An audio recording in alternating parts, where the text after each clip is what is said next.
Now that we have an atlas, if I want to take my atlas and wrap it in a circle so it's going to look like Earth, there's very little changes that I need to make. Let's take a look. Where we stopped last time, we had our atlas and we created the projection.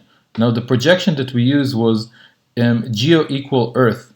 If we want to create an orthographic, a circle type world-like atlas, we need to change it from orthographic to geo-orthographic. So on the projection, just pick up the geo, and you could see it's already showing up in D3, geo-orthographic, and that will create us what we're looking for. So if I go back to, let's go back and refresh. There you go. So you can see we got the projection that is giving us is that nice round Earth look like.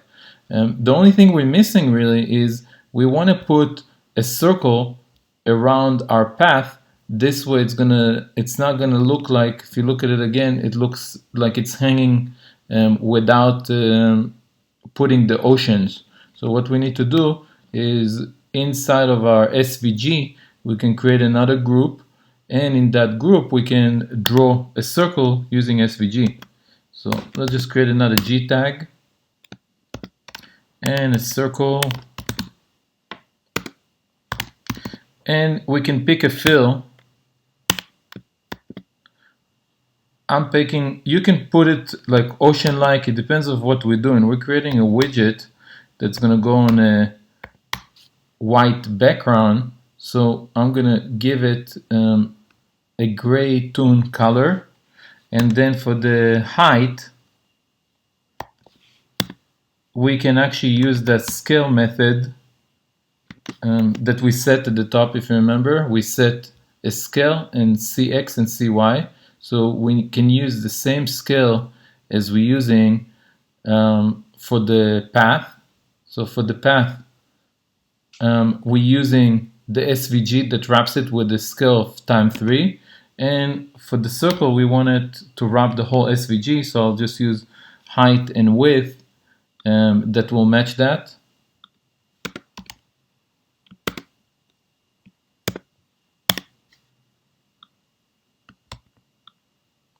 Then let's collapse it so it's easier to work with. Then for the view box,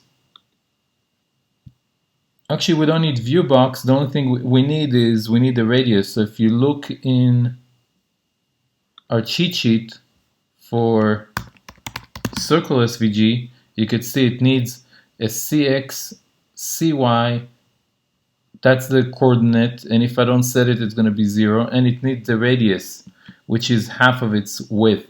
So to create our coordinate, our radius, and our CX and CY, we can just use the same value. So we can use for the CX, we can use the CX constant we created. For the CY, we can use the CY we created. So it's going to match what we're drawing. And then for the radius, we can just use the scale. So once we do that, save that. I have to close the tag.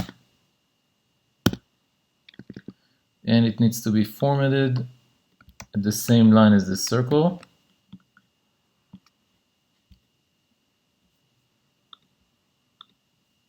Refresh. And you can see we're positioning too much on the left. So we can easily fix that. What we can do is we can go back into our constant, and then we can change our CX location a little bit further down, and that will position it not outside of our view box so we can see it. There you go. So then the last thing I want to do is if we want to rotate that Earth, if you remember when we set the projection, we also set the initial value, the angle that we're rotating.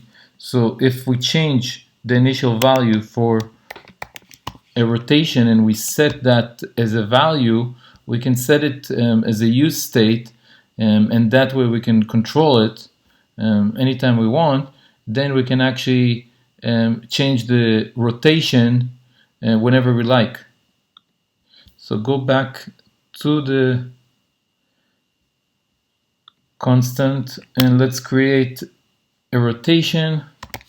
Let's call it, we're going to do both. We're going to do a rotation and we're going to do a set rotation in case we want to change those values.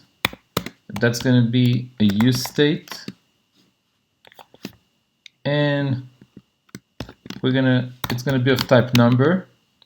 And the initial rotation state, we can actually set it as a constant as well. So we can do initial rotation and set it to, let's say, 100.